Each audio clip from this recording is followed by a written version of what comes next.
Hello again. I'm happy you're here. I think the reason you're here is because you want to get better, which is already a very good starting point. But in order to get better, we all must practice. There is a sentence that I very much like. I don't even remember who said it, that the musicians are the athletes of the small muscles. Yeah? So we are not building up the big muscles, but smaller ones.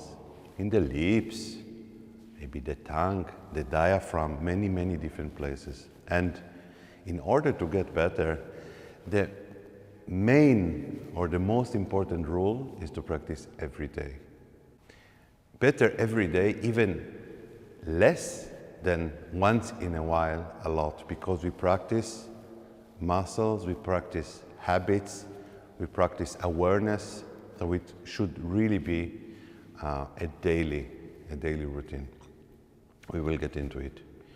I would very much recommend practicing standing up, so we have more energy, we breathe better, and in most situations we will also play standing up, so better practice that way.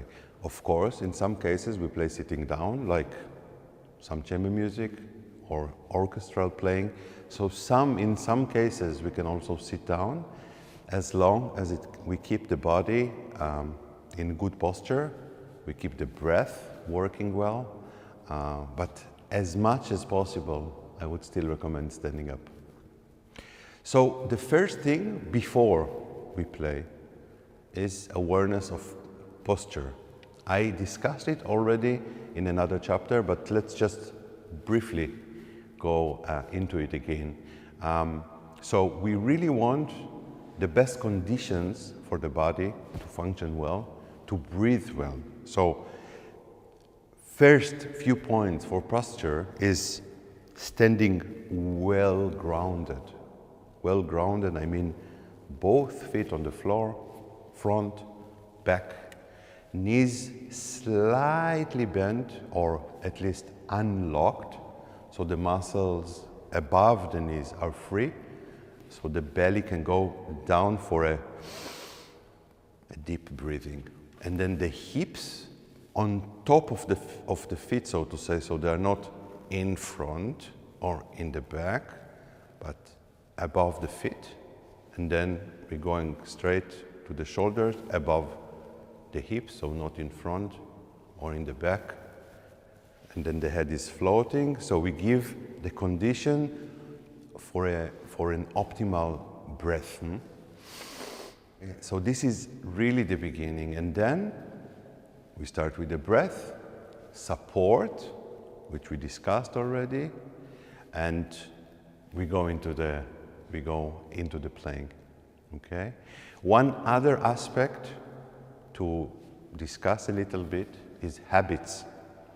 Habits is a delicate issue because our body is very quick, very smart, and when we learn something new, once we know it, it becomes a habit, meaning that we don't need to think about it anymore, which is basically a very good thing. No? At some point in life, we learn how to walk. In the beginning, it's very hard. We fall a lot. We try different things until we can walk without thinking about it anymore. Then we can do another thing. Now we can walk and talk to someone. Yeah?